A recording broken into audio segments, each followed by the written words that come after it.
Thank you for joining us. We'll get started in maybe about 30 seconds.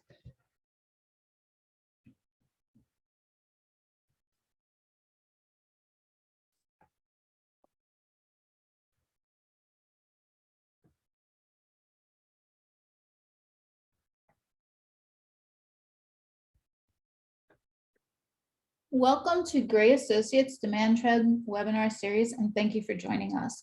We are discussing academic program evaluation for higher education. Each month, we share the latest trends and insights for academic program planning.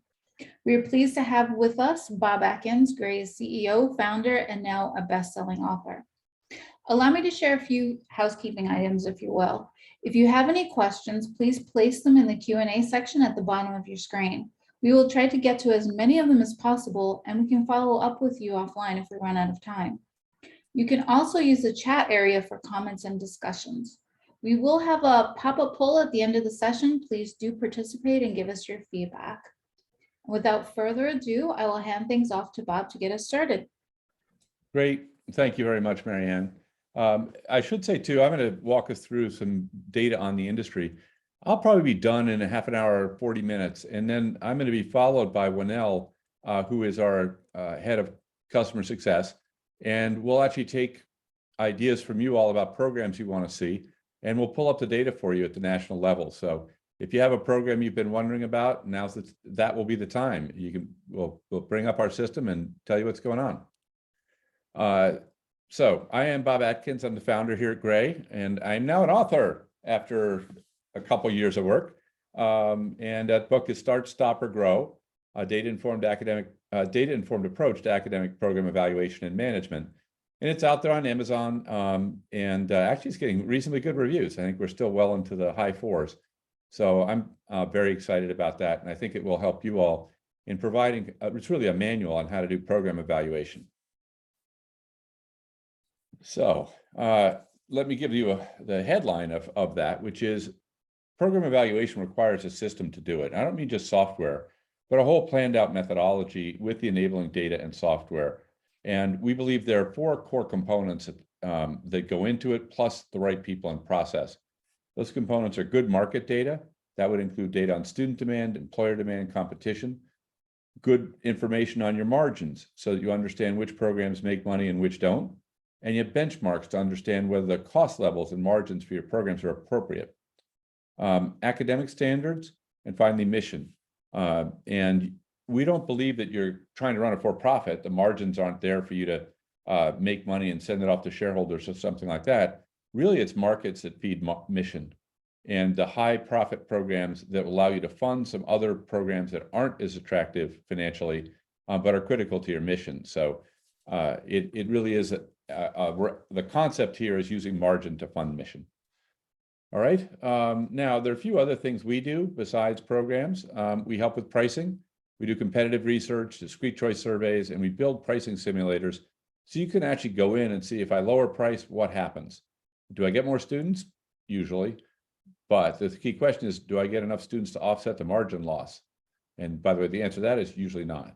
And we've done a lot of work with that to try and understand not just what price levels are right, but what pricing constructs work best.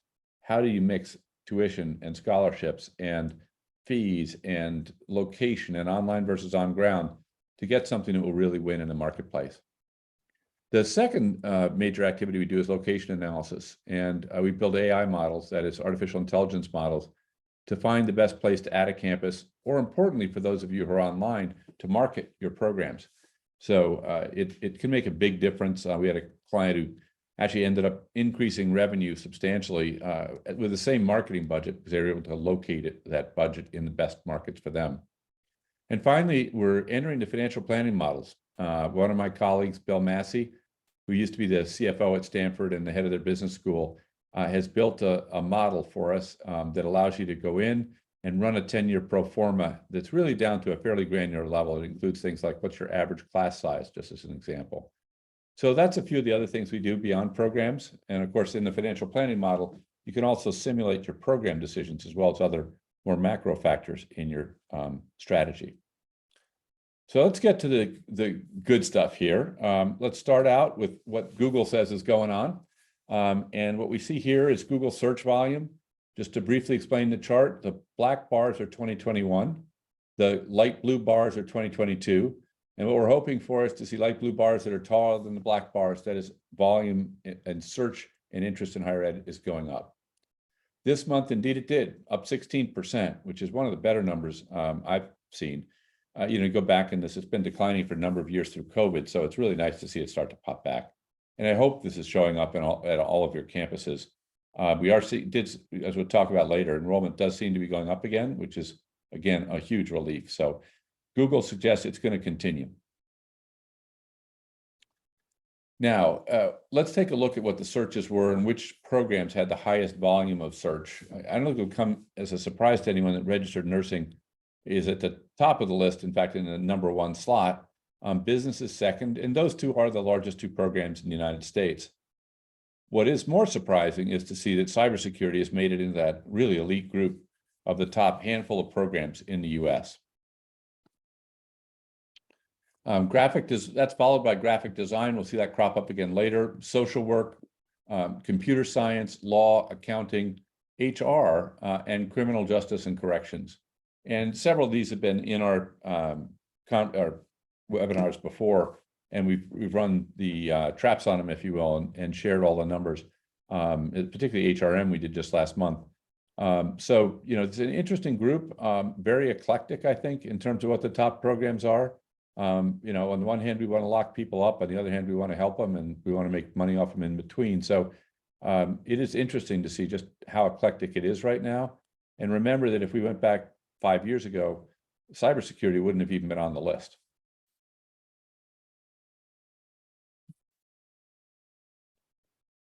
Well, and that brings us to what's growing fastest. And yes, indeed, cybersecurity is the fastest growing program of all the 1,400 programs we track.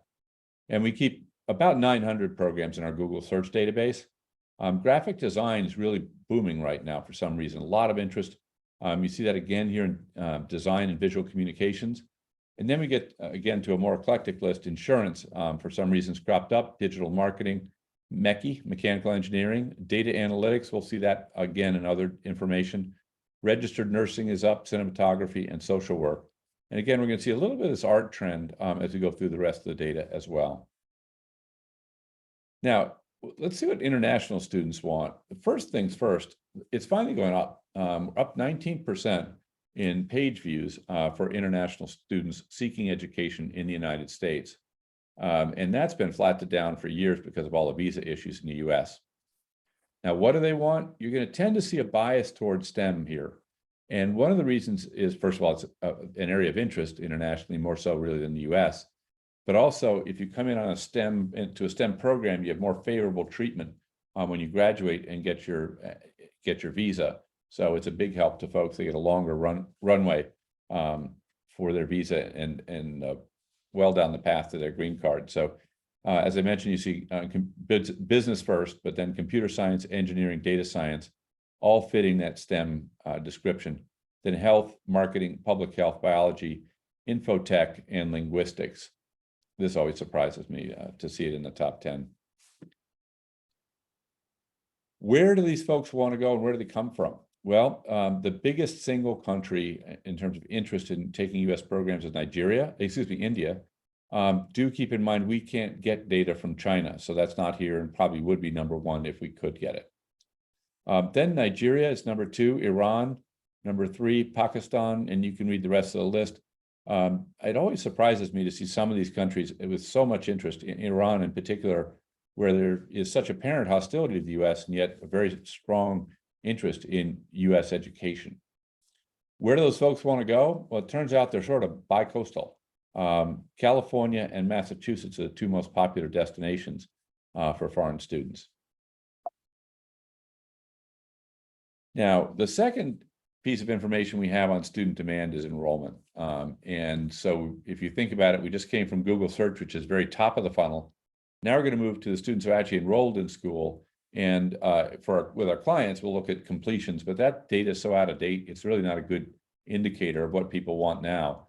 If you think about iPads, which is where the completions data comes from, the latest data is from 2020. Actually, 2021 just released, but nobody's been able to do much with it yet. And the people made their decision about their program 2 to 6 years before that when they chose their major. So the data is really from 2014 to 2018, and we'll move that up 1 year, but it'll still be 5 years out of date in terms of trends. And that's why we keep track of Google, and it's also why we keep enrollment data. So what's going on out there? Well, fall 2019, we all remember it, down 11% into fall 2020. And now finally it's bouncing back, up 6% for fall bachelor's enrollment for first-time students. Masters skyrocketed. It's up 217% year over year. So we're finally seeing that bounce back from COVID heavily at the graduate level. And what did they enroll in? Well, computer science actually beat out business and business analytics computer science is number one. We have 2 more infotech programs that made the top 10 in enrollment: information sciences and information technology. Then we have a couple of business programs, business analytics and business administration and management. And then the last on the list here, financial analytics. But the big winner here in terms of number of programs in the top 10 is, as usual, well, actually unusually, is engineering. Electrical electronics engineering, computer engineering, mechanical engineering, and industrial engineering all made the list. So I was a little bit tripped up because normally when I look at these lists of highest enrollment and most interest, it's usually nursing and healthcare. But here we're actually seeing a shift over to more technical programs. And in terms of growth, this is consistent. Computer science jumped up to almost 1,000% increase, huge year-over-year jump. Information science is also up substantially. Computer engineering, electrical electronics engineering, all very substantial increases off low levels last year.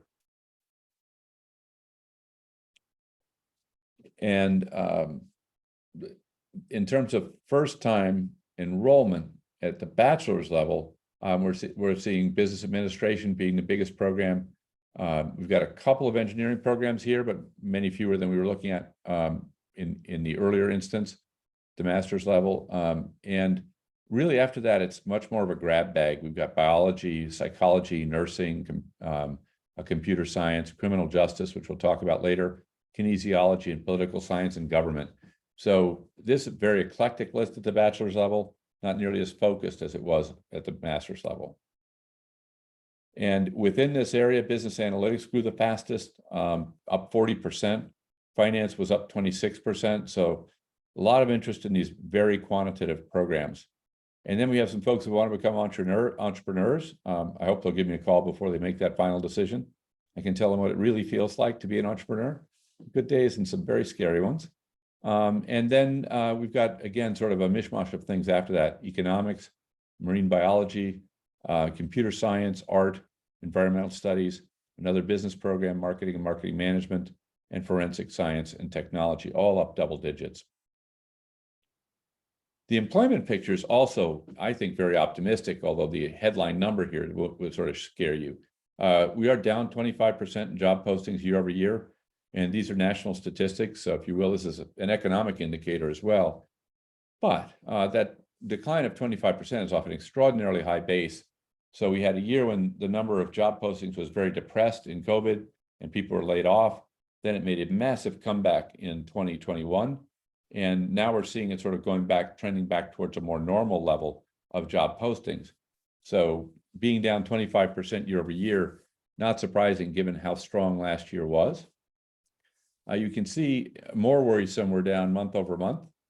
And that's pretty consistent starting in March. But we're still way above where we were just pre-COVID in March last year. We're 68% higher than that.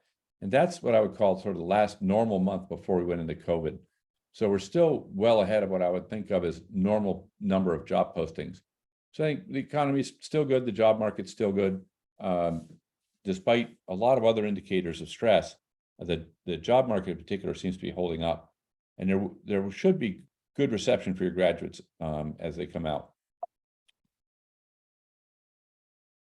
So as we look at bachelor's and above in terms of job posting trends and what the highest volumes were, here we do see nursing coming in, software development, not surprising. There are engineers. This always surprises me. I guess tax season is running late this year. Pretty strong demand for tax preparers, and then pharmacists and computers engineers and architects. But management really took the lead here with 4 programs in the top 10. Managers, all other, general and operations managers, marketing managers, and IT project managers. So a lot of interest out there in hiring folks who have some experience and are able to manage. If we look at the change in job postings, remember it's down 25% overall. So the first thing that struck me about this list is there are only 4 things on this list that are growing. The rest are shrinking, and those are the top. That's the fastest growers. So there is a lot of stuff out there that's declining pretty sharply off those peaks that we had back in 2021. But interest in pharmacists up 89%, job postings for media technical directors up 38%, auditors 16%, civil engineers 13%, aerospace engineers up 2%. And then we have a couple of engineering jobs here that declined quite sharply, architectural and electronics engineers, both down 7%. We can see even though job preparers had a pretty strong showing in terms of overall volume, it was down 2% year over year. And finally, Surge Techs, more of an associate's program, down 8%. Let's switch over. Many of you are trying to figure out what to do with non-degree courses. That is, all the sorts of things that might happen in your adult education program might be done directly for employers. And the question is, where do you find data on that? And the traditional data sources like iPads aren't empty, but they're a little bit late. And they're not, I think, all that complete because people are going to different places to get this kind of education. So what we did was we got data from Coursera and Udemy, and they're kind enough to post the number of students in a course that have taken a course since they launched it. So about a year ago, we began tracking that and looking at the month-over-month change in total enrollment, which allows us to understand not just which courses have the highest cumulative enrollment, which you see here on the left, but also which ones have the highest growth rates year over year in terms of people who've enrolled more recently. So on the left-hand side, let's take data analysis.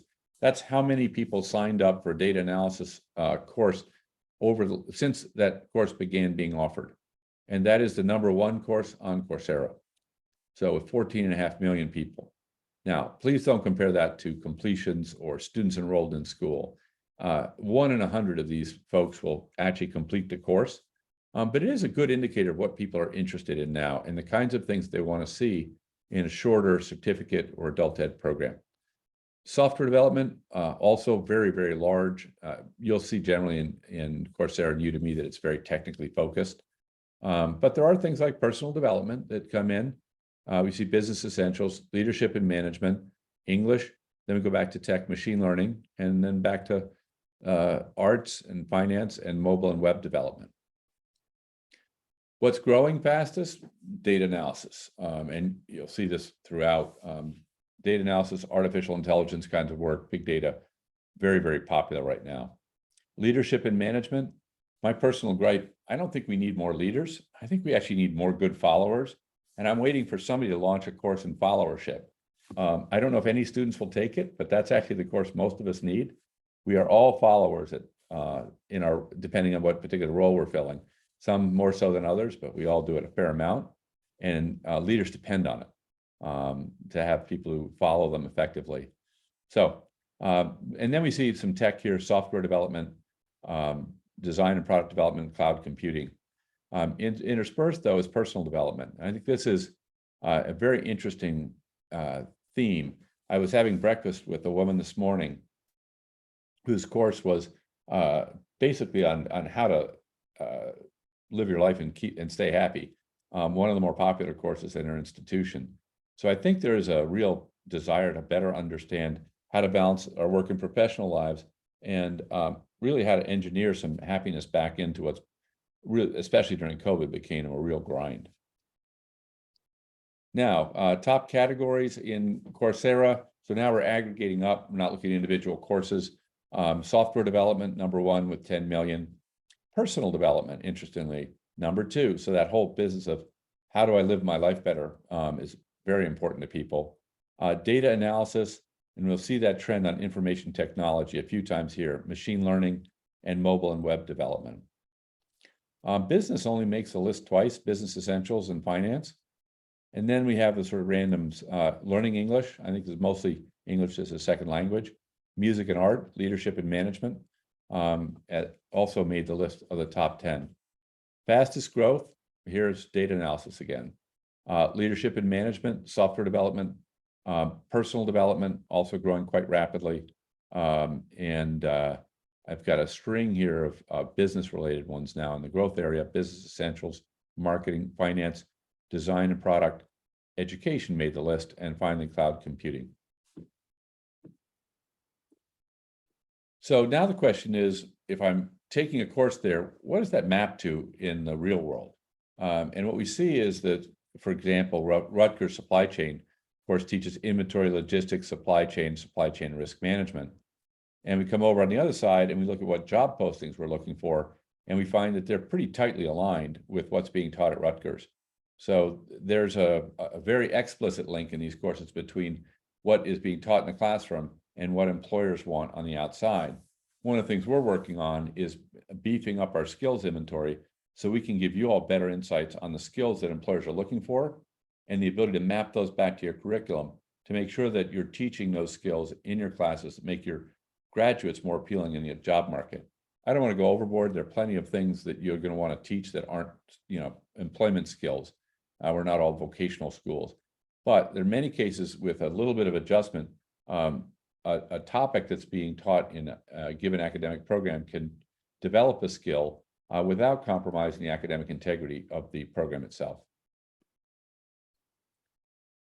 What's going on at Udemy? Well, they're even more tech heavy than Coursera. So as you see on the left-hand side here, all the items in black are information technology related.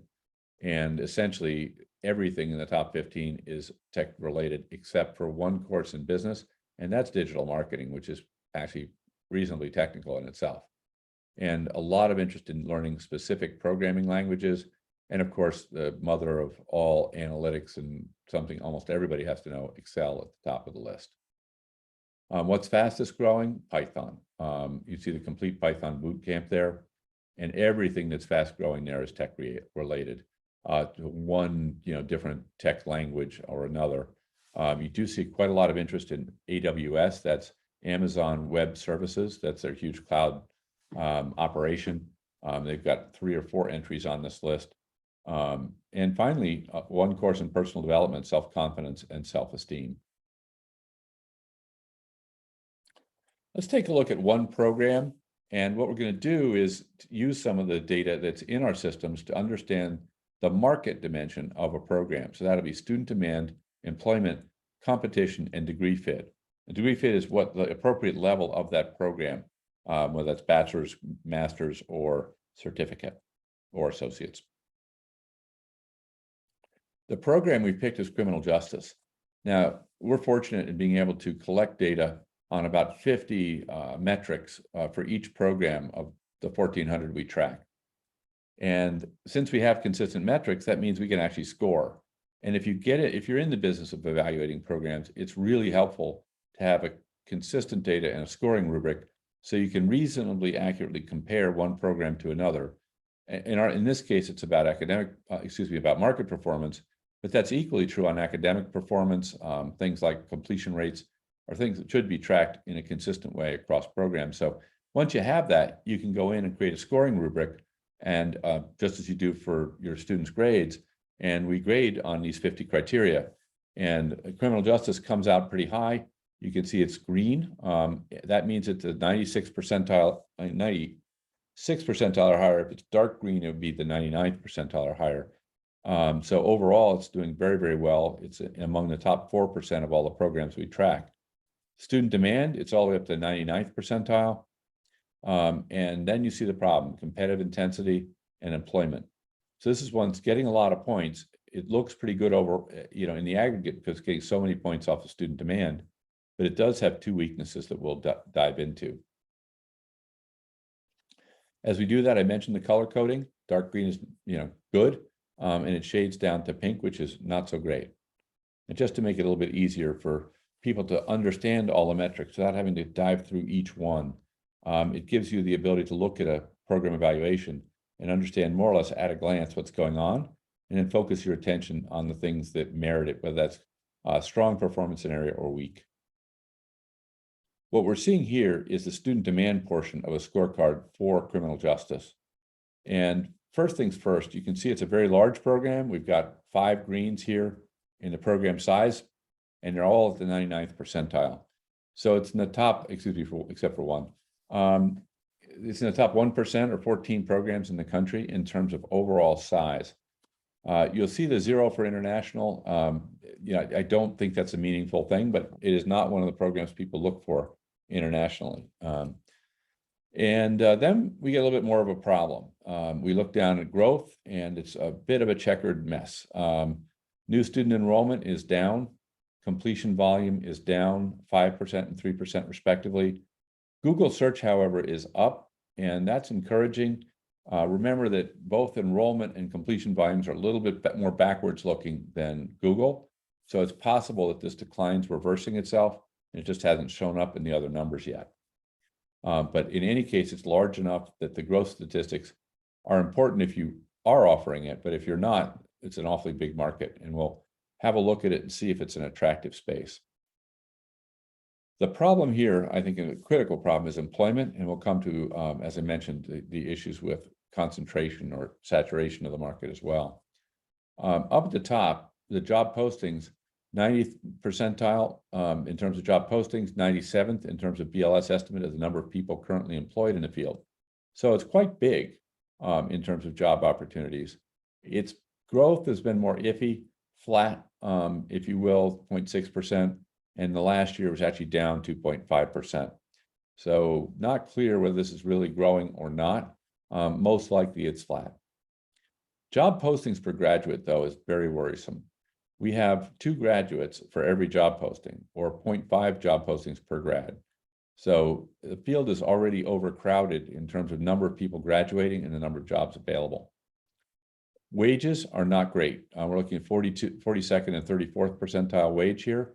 So while there are a lot of people who want to become police officers, there are not nearly as many openings for those people, and the pay is not very high. So that would, in a sense, worry me.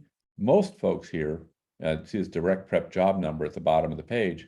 This comes from the American Community Survey, and it asks people, is part of the US Census, and it asks people, what's your current job, how much are you getting paid, and what was your undergraduate major? And for people who major in this at the bachelor's level, about 25% are going to go into the field for which they're prepared. Everybody else is going to have to find a job in a different field. That's not unusual. It's actually a relatively high number of people going into direct prep jobs. But it does mean that those jobs are really not there for many of these graduates. So it'll be important that they develop skills that they can use in other fields when they graduate. In terms of job postings and the trend for CJ, it is up. So this is very encouraging news, up 119% over last year. So it may be that some of the police forces that were getting budget cuts and so forth are finally getting some permission to grow. And they're not only up versus pre-COVID, they're up versus last year as well. And that's pretty strong growth. So what exactly are the jobs that people are looking for? We've got investigators, intelligence analysts, immigration, and then we go into first-line supervisors, relatively few jobs there, probation officers, correctional treatment specialists, deputy sheriffs, private detectives, police patrol officers, first-line supervisors of correctional officers, and correctional officers and jailers. There are 2 ways to position this program, by the way. One is it's intended for people who are going to go out into the job market from college. And that, as I mentioned, has a lot of issues in terms of employment. The other, when we look down at some of these down the list and look at supervisory roles, and there are a couple of those, in many cases, to get to the supervisory roles and up to, say, captain, you have to have a college degree. So there's a second market that's not aimed at undergraduates, if you will. It's aimed at people who are working, who want a college degree so that they can move up within a police force, as an example. Now, what are the most requested skills?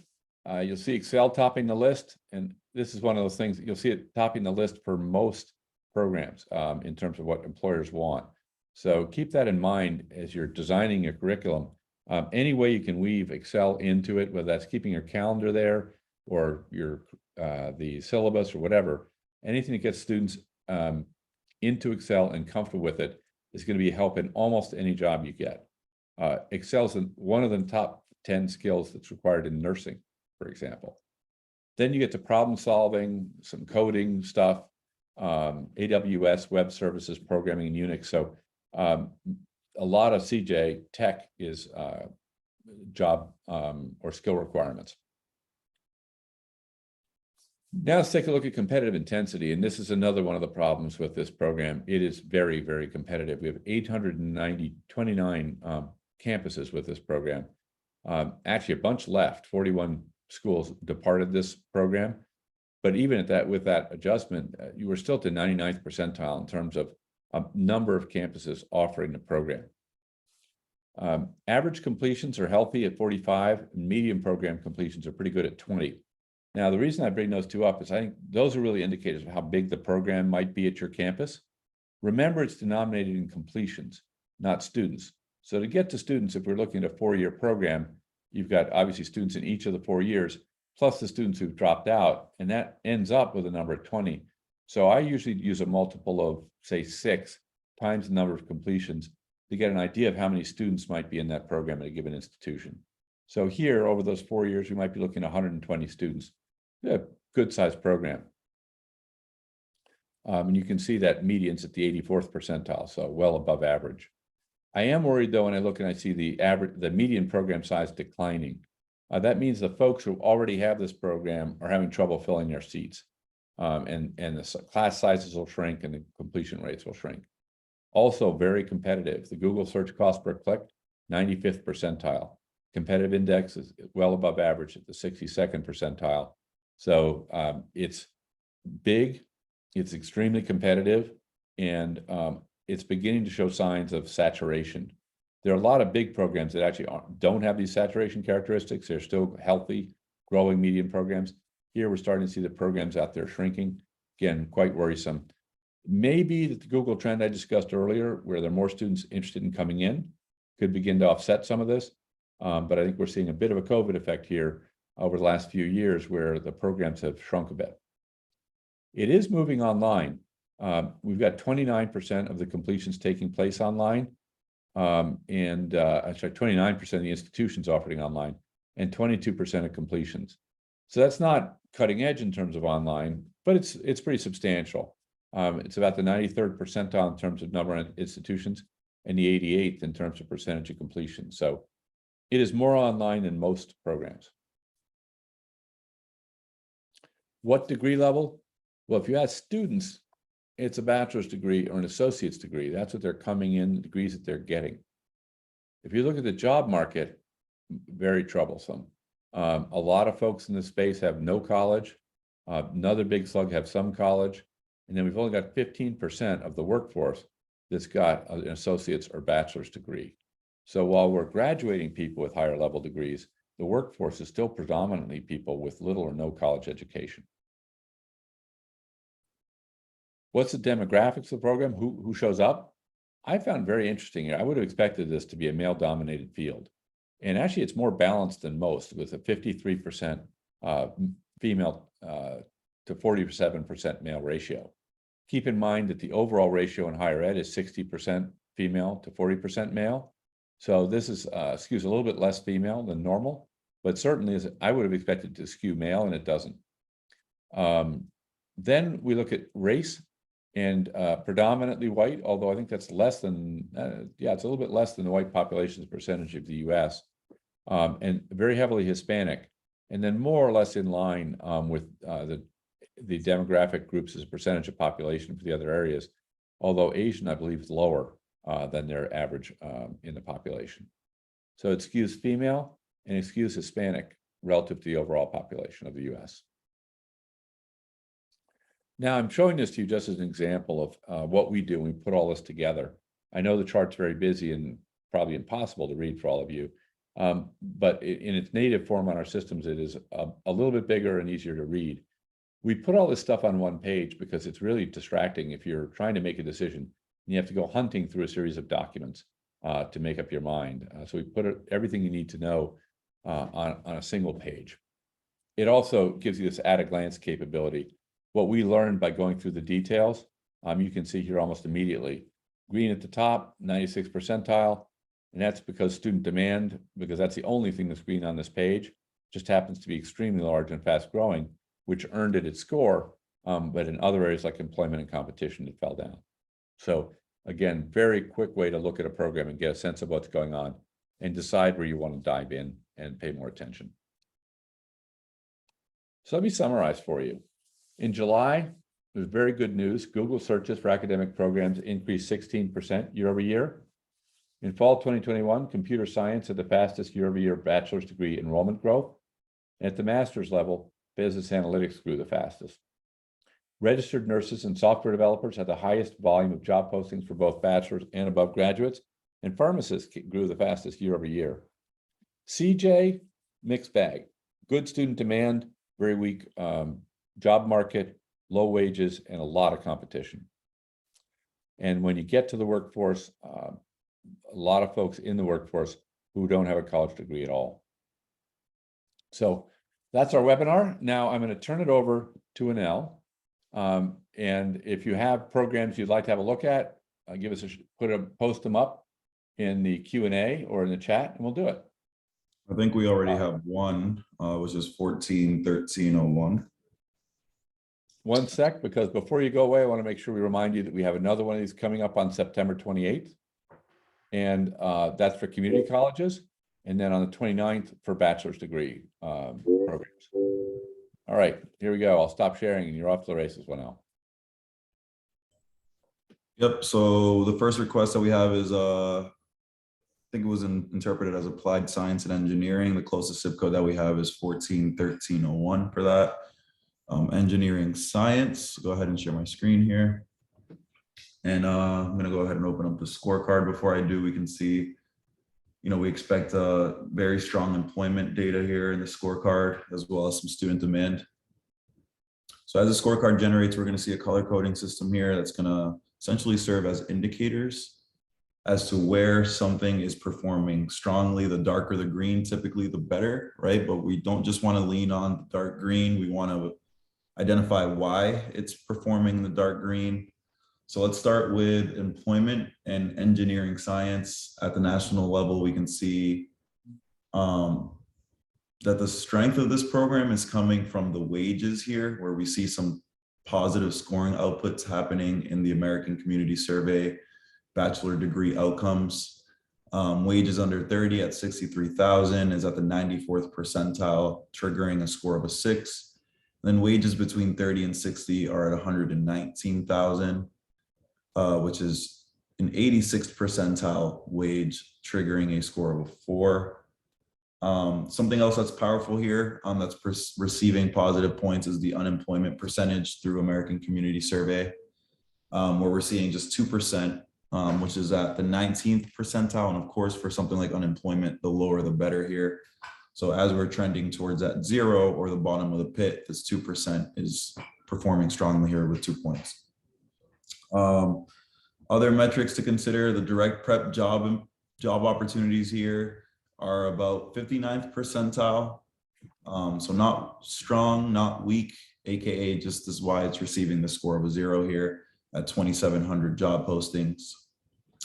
And then in terms of saturation, we see about 1.7 job postings per graduate. Before I move over to the student demand data, just quickly want to highlight that for this program, it seems there's somewhat of a split between associates and bachelor's levels completions happening. And a pretty heavy slug of masters there too. 23%, that's unusually high. As is doctoral at 8%. Yep. And then the employment data is going to show, somewhat of a need here. Well, a very large need of bachelor's to master's level credentials here, with 46 to 27% of those folks working in this field, having either a bachelor's or a master's degree.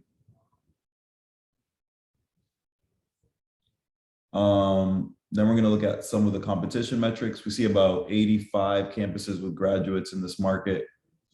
That's going to be a 75th percentile value.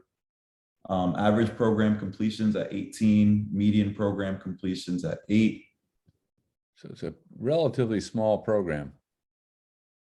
And in terms of number of students on campus. And it doesn't really seem to be completing, in that online space. Yeah, still being done all on ground. And before I move forward, let me actually stop sharing my screen. Just 1 second. Love to see the competition on that one.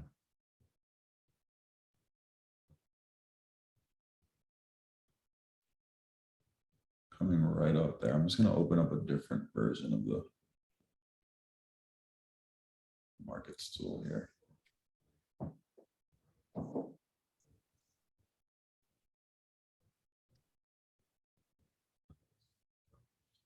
In the meantime, let me come back into this one and just go into the competition really quickly. Of course, we can dive into who the competitors are, in the market, and identify who those 85 competitors are and the size of their programs.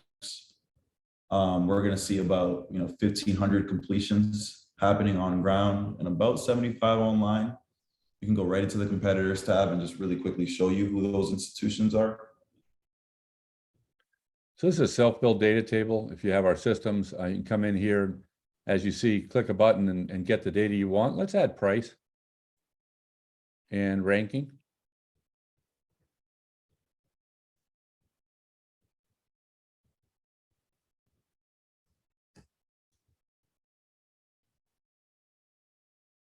Yeah, net price in state looks good. Yep. And then let's add the US News ranking so you get a sense of who you're up against in this. You've got it there. It's anyway, you just have to pick your favorite institution score. Here it is.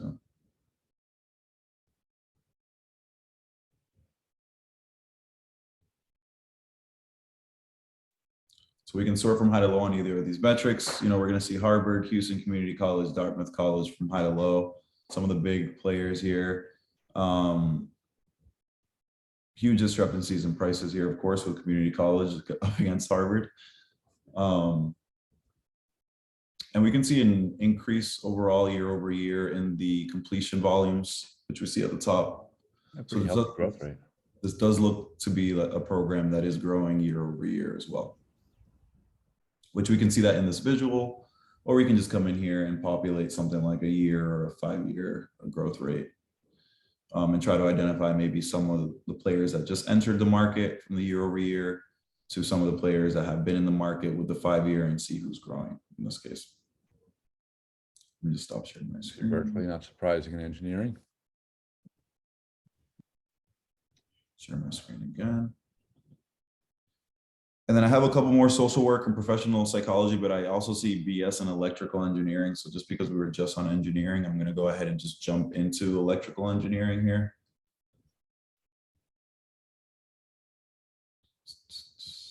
Quickly search for the program. If you know the zip code, you can search for the zip code, or you can just type in electrical. Of course, there's going to be a lot of overlap in the engineering space with some of these other zip codes, but let's just focus on that electrical engineering in general for today. Well, I hate to do this to you. You can go back and let's just do the 2-digit zip code for starters.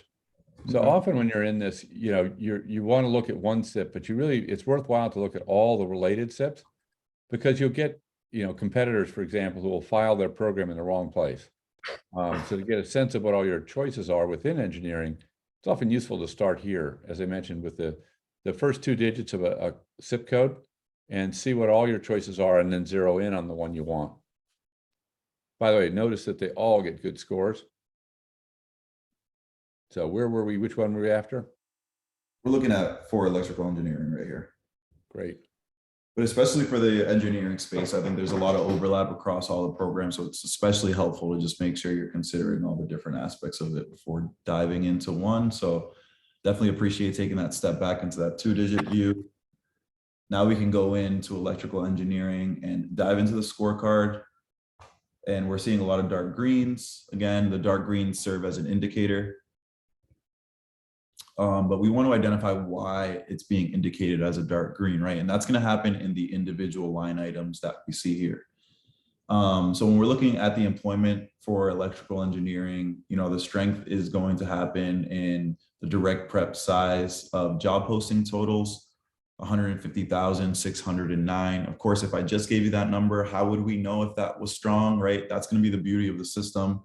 All of these metrics are going to be ranked in this percentile score as well, where we're going to see, okay, this 150,000 compared to all other programs in this market is going to be in the 97th percentile, right?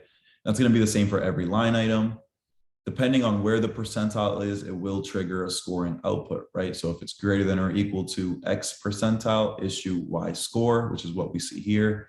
And that's going to be another customization of the system that's available, is setting your priorities through the scoring here. So current employment size, so the amount of folks working in this field, very large here. And again, when I say very large, I'm saying that relative to the position of this metric in this percentile at the 93rd percentile. Lots of BLS annual job openings as well, 24,000, which is at the 91st percentile.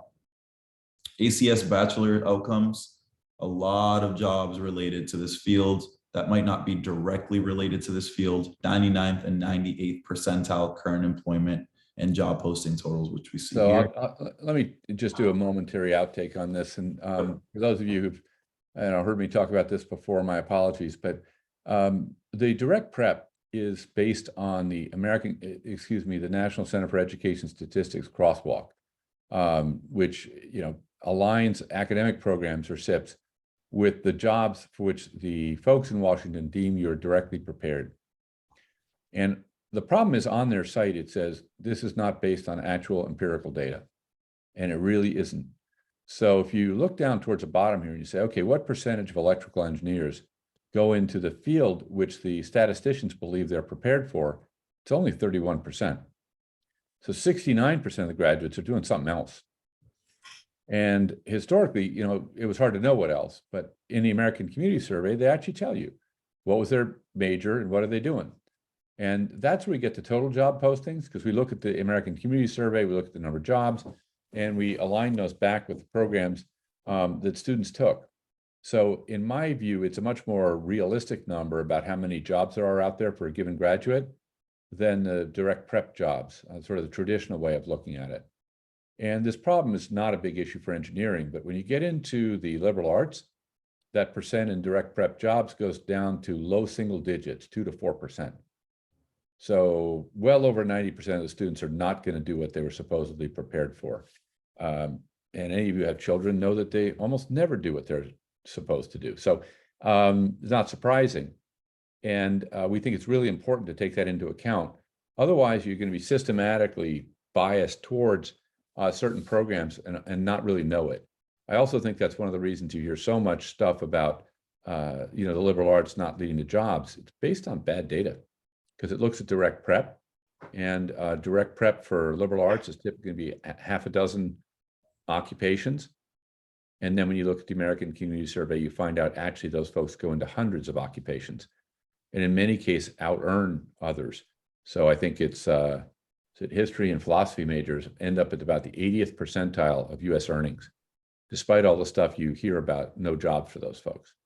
So that second group there, ACS bachelor's outcomes, I think is really important.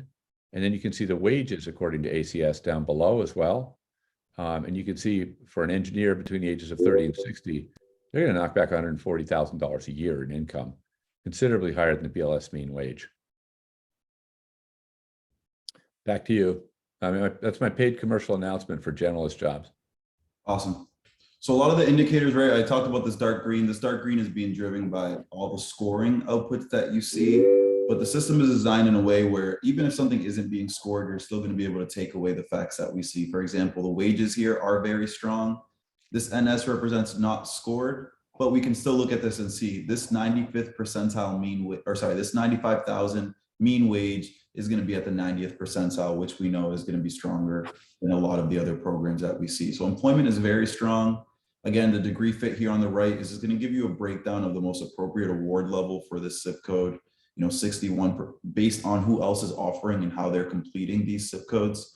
We're going to see 61% of all national completions for the zip code are happening at the bachelor's level, followed by 30% master's and an 8% doctoral. And then how does that align with the current employment market, right? For those currently working in this field, we also see 48% bachelor's and 26% master's. So there is going to be a need for that level of education that's represented here in the completion volume. Now, employment is strong. Student demand is also very strong. The reason I'm saying this is I'm seeing a lot of dark green triggers, right? Google search volume, 368,000, lots of interest. We also have the capacity in our other applications to dive into that volume. What are the keywords that are being searched? How do those search volumes change by state, over time, by month, et cetera? New student enrollments, which is one of our brand new metrics in here. We're looking at a 98th percentile new student enrollment in the past 12 months of 9,800. On-ground completions are very strong, and so are online completions, which is going to add into this total sum of on-ground and online completions at the 97th percentile. So these are all size metrics relative to student demand that are all performing very strongly. And then in the growth bucket, we're also going to see some strength with just one of the metrics that look like are decreasing over time, this completion volume year-over-year change in units. It looks like this is going to be one of the most significant drops in completion volumes. Not exactly sure why that could be the case, but I do suspect that it overlaps with all of the different zip codes under engineering. It could be there's somebody moved their programs, could be a big, you couldn't be on campus, so you couldn't do your lab courses or something like that to delay graduation. Yep. Go ahead. Yep. And then we're going to see Google search volumes, up 9%. We're going to see that in units as well as about 30,000 units. And this is really cool to look at because when we look at just the 9% increase, notice how it's at the 54th percentile. Well, it's just because the pool of volumes is already so large, right? Where 30,000 units is only going to be a 9% increase, which is a perfect example as to why we split the units in the unit changes. The growth change into both units and percentage. So student demand is strong, employment is very strong, and then competitive intensity, one of the more subjective quadrants here, depending on how you interpret competition. It's going to depend, is it strong or weak? That's going to depend on institution by institution, but we can give you the numbers. 412 campuses with graduates at the 94th percentile. So a lot of competition, a lot of people in this market. A lot of institutions in this market. Average program completions, 69. So very large programs. Median program sizes are also very large here at the 37th percentile. 37 programs, 37 median size at the 97th percentile. And then we're going to look at the online percentage of institutions versus completions. 4% of completions are happening online. So it doesn't seem to be one of those programs that are exclusively online, but that being said, it still is being offered online and completed online. This program brings up an issue that I ran into in some of our state work. I don't know if any of you on the phone are from state institutions, but in most states, there is a belief that programs can be duplicative. And that you don't want to offer a program in too many places within the state. What tends to happen when and engineering is a case in point because it's expensive to run, you have to have labs and so forth. In our experience, looking at the degree to which students will travel to go to college, it is very difficult to have a duplicative program because students really don't go very far to go to school. 80 miles would be pretty normal unless you're the flagship school in the state. So if you avoid duplication and you're worried about cost, what ends up happening is you don't offer programs like electrical engineering in your more rural colleges, which I think creates a cycle where the students don't see they can get it that go locally. As a result, those people don't graduate locally, and you're perpetuating a level of economic opportunity in that market because the skilled workers simply aren't there. So I think it's really something to be very careful about when people are thinking about state policies, that duplication is generally not even possible in some ways. And second, that you don't accidentally strip the smaller colleges of the more expensive, but also higher earning programs. So I think it's, again, one of those things I see, and everybody wants to avoid duplication and duplicating cost. In fact, I don't think there's a whole lot of that going on, and most students aren't going to travel anyway. So it's important to have access to this kind of program where there's very high income. Regardless, you can't put it everywhere, but at more small colleges than it exists at now. Does that wrap it up for today? I think we have 5 minutes. I know there's there was an interest in some of the social sciences. Yeah, why don't we do social sciences, social work? Oh, let's pick social work out of that. You want to do social? I'm indifferent if you want to do social sciences, that'd be great. Yeah, I was just. The other point I'm going to make while he's looking that up is, you know, imagine that you had to go do an analysis of social sciences at your school. My guess is you'd be a couple months away from having the data, even remotely similar data to what we're looking at here in a minute or two. So the kinds of tools we're working with now can really save you a huge amount of time. And there are many, many errors that we've learned about over the years that are cleaned up in the numbers that we get here. So to me, it's a big time saver for faculty and others who honestly don't have the experience in doing the kind of research that's required to get this data. And second, it's been cleaned up a lot. And I won't, you know, bore you today with all the different things we do to make sure it's accurate, but there are a lot of things we've learned about this over the last 10 years that we fix before you get your numbers.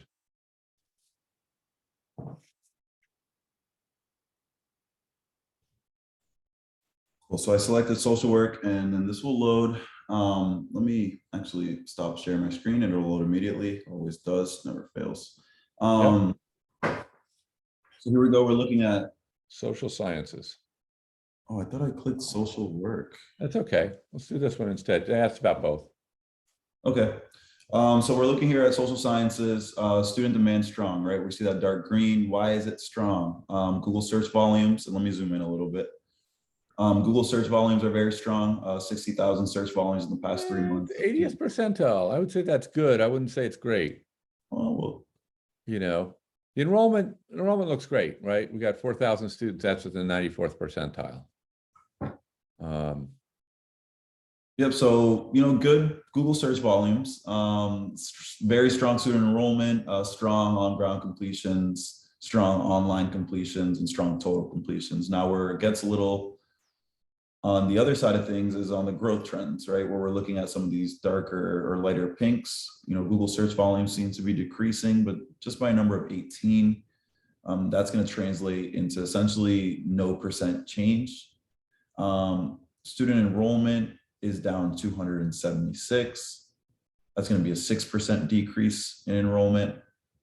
But one of our largest unit declines, which is why we see that 1 percentile there. Completion volumes year over year increasing by 12. That's going to be essentially no change as well here.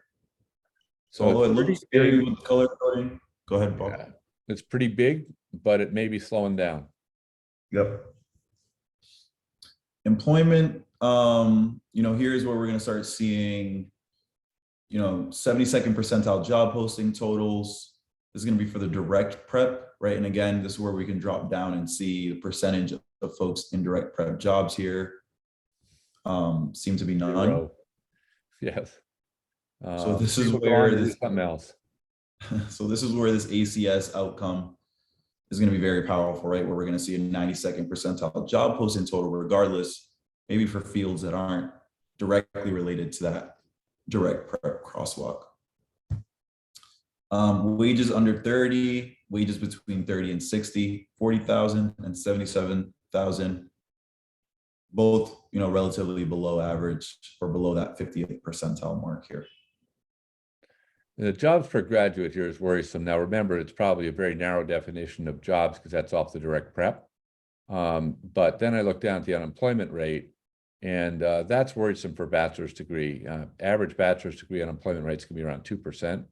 And here, for some reason, with this particular degree, you got an unemployment rate looking, you know, 3 to 4%. which is 96 and 86 percentile. So quite high for college grads.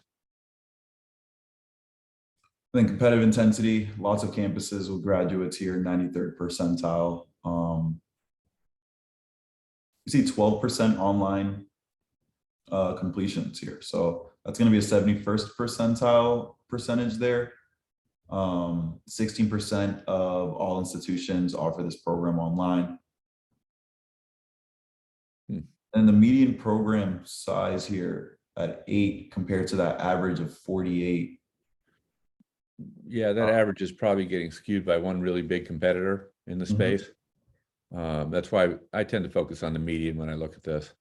But that median is small and it's shrinking. So that's quite worrisome. So it's generally going to be a small program on your campus. And the reason we see so many, the high overall volume is just there are a lot of schools offering it. Not great outcomes. Sorry, Bob, and just for the sake of time, I know we're a minute over, just in case, you know, the social work question is there, just quickly, just want to leave this screen here as we close it Social off. work is easy. Lots of students want it. There are a lot of jobs, but they pay very poorly. Wages 30 to 60 there is actually the 1th percentile. It's in the bottom 14 of all programs in our system in terms of pay. I don't think it's a big surprise to everybody on the phone. This is something that people do because they're passionate about it and they care about other people. Unfortunately, we tend not to pay very much for that in the US. Awesome. So that's it. That's us. Thank you very much for joining us this month. I hope it was helpful to you. And look forward to speaking with all of you in about another 30 days. Bye.